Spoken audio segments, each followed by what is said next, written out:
వాళ్ళకి పూట ఇప్పుడు మానేస్తే ప్రాణం పోయినట్టే. ఈ పని కోసం కొంచెం సమయం నువ్వు ఖర్చు పెట్టలేని ప్రేమ లేని నువ్వు ఎందుకు పనికి వస్తావు?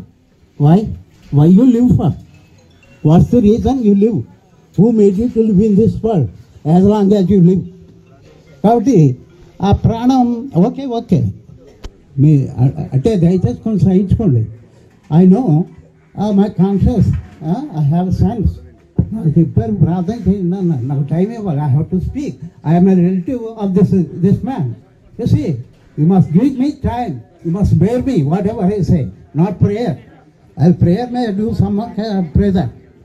I have to say something to you all.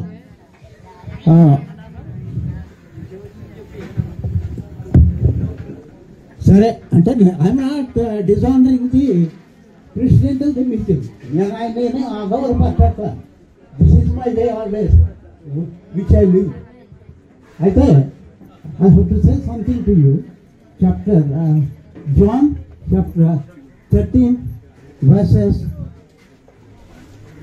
12 from onwards. యోహాను 13:12 నుండి.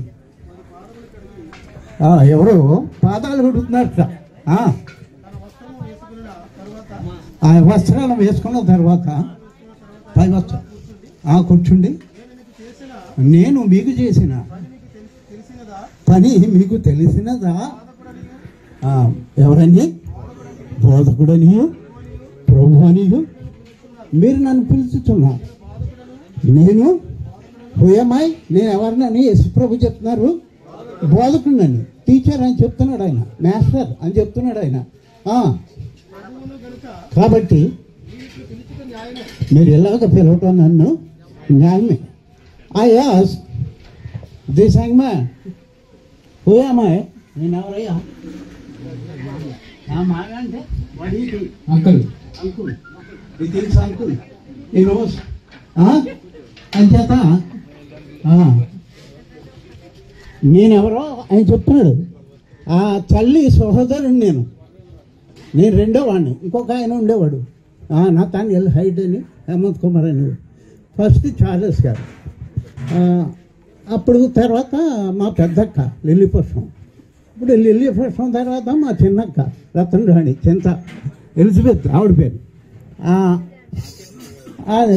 రతన్ రాణి అని మా అన్నయ్య గారు మార్చేశారులేండి. నా పేరు వెంకటరావు బాగోదని వెంకటేశ్వర స్వామిని కూడా కలిపడేది కాబట్టి మా తాత పేరు వెంకయ్య గారు. కాబట్టి రవిరాజు అని మార్చాడు. నా పేరు డేవిడ్ రాజు, మా తల్లిదండ్రులు పెట్టిన పేరు. దరిద్రం అంతా అయిపోయింది మా జీవితాల్లో. నేనేదో దేవుని దైవాలు ఏదో చిన్న మాస్టర్ ఉద్యోగం మొదలెట్టి చివరికి high school head master retire అయ్యాను అనుకోండి. అయితే ఐ నో డిసిప్లిన్. మీరు సమయం ఇచ్చారు, ఒక విషయం మీతో మాట్లాడాలి.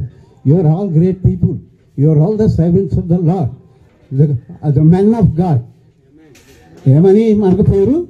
దైవజనుడు అని పేరు, పాస్టర్ కాదు. పాస్టర్ అంటే ఒక సంఘం, అక్కడ సంఘంలో పెద్దలు, విశ్వాసులు, పరిచారకులు వీళ్ళందరూ ఉంటారు. ఇప్పుడు ప్రతివాడికి సరైన పేరు ఏంటంటే the man of God, the God's man. అంచేత ఇక్కడ మీరు ఏమని పిలుస్తున్నారని చెప్పాడు? ప్రభువనియు బోధకుడనియు పిలుస్తాం. మీరు ఇద్దరికి వెళ్ళి చూసుకోండి. అక్కడ అపోస్తుల కార్యాలు 10:36, 1 కొరింథీ 8:6, 12:3, ఇంకా చాలా చోట్ల ఆయన గురించి చెప్పబడింది. జస్ట్ అపోస్తుల కార్యాలు చెప్పండి ఒకసారి. పేతురు చెప్పాడు, అలాగే పౌలు కూడా చెప్పాడు, యేసుక్రీస్తు అందరికీ ప్రభు. ఆయనకి ఏం పేరండి? మనిషి కుమారుడు. చాలా పేర్లు ఉన్నాయి. మీరు ఏ పేరుతో పిలిచినా కూడా ఆయన ఏమీ బాధపడ్డావు. ఇప్పుడు నేను sometimes wherever I go, when I watch the TV, or a great man that speaks and lectures and gives many messages, wonderful messages to the people, I found కొంతమంది ఏమని పిలుస్తున్నారంటే ఏసయ్య అంట. ఎవడో ఏసయ్య ఎక్కడో చూపుతావా? దేవ గ్రంథంలో మీరు ఏసయ్య అని ఎక్కడో చూపెడతావా? ఎక్కడి నుంచి తీసుకొచ్చావు నువ్వు దీన్ని? యేసు ప్రభు అని, యేసు క్రీస్తు అనే ఉంది, కానీ ఏసయ్య అని ఎక్కడా లేదు. మన దేశంలో కనిపెట్టారు కొడుకులు కొంతమంది. మరి బుద్ధులతో అవసరమైతే గద్దించాలి తట్టాలి అని చెప్పాడు కదా ఆయన, ఖండించమని చెప్తున్నాడు కదా. ఏసయ్యంట్రా ఎవడరా నీకు చెప్పింది ఏసయ్యాలి? నేను అందుకే తీసి చూపించాను, నాకు మండుతుంది. నేను I want to make a message in the YouTube. నేను యూట్యూబ్లో చేయదలుచుకుంటున్నాను. నాకు ఛాలెంజ్, మీరు చేస్తున్న ఎవడైనా సరే రండి, బైబిల్లో ఎక్కడైనా యేసు అయ్యా రెండూ కలిపి ఏసయ్యా అని ఉంటే నాకు చూపించు, అలా పిలుద్దాం. నాన్ సెన్స్ లేదు. ఆయన కుమారుడు తండ్రి అని పిలువబడతాడని యెషయా వాళ్ళేయో కొన్ని చెప్పారు. దాన్ని నువ్వు తీసుకుని ఇష్టపడుతున్నాడు అక్కడ వాగడానికి వీల్లేదు. మీకెవరికైనా దమ్ముంటే యేసయ్య అనే పదాన్ని బైబిల్లో నాకు చూపించి ఇది కరెక్టు అని నువ్వు సపోర్ట్ చేస్తున్నప్పుడు అర్థమైతే విఆర్ రాజు చింత @gmail.com. మీరు నా జీమెయిల్ ఇస్తున్నాను మీకు. విఆర్ రాజు చింత @gmail.comకి మీ ప్రిసైజ్ ఆ మెసేజ్ నాకు పెట్టండి, లేదా బైబిల్ రెఫరెన్సెస్ చూపించండి. అయితే నాకు చాలా బాధ కలుగుతుంది ఈ మాట అన్నప్పుడు. మీరు అలాగే ఎలా ఫైండ్ చేస్తారు? పదాలు సంయుక్త పదాలు చింతాను, పదాలు కలిసి ఒక సంయుక్త పదం ఏర్పడుతుంది. నువ్వు యేసుక్రీస్తుని ప్రభు అని చెప్పాలి. ఆయన అదే కోరుకున్నాడు, శిష్యులు కూడా అదే ఉంది. కాబట్టి డోంట్ స్పీక్ నాన్ సెన్స్.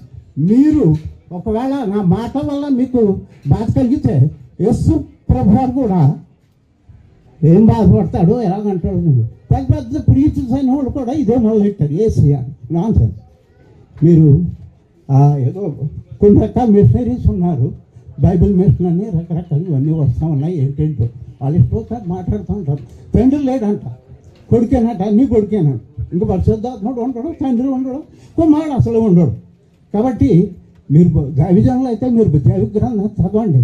నేను మొన్న చెప్పాను, నేను ఆ మరియమ్మ గారు ఏమంది, ఆ యేసు ప్రభుని చూపించి వాళ్ళతోటి పరిచారకులతో ఏం చెప్పింది? మీరు ఇప్పుడు మెన్ ఆఫ్ గాడ్, ఇప్పుడు మీరు పరిచారకులు కూడా దేవునికి ఏమని చెప్పింది?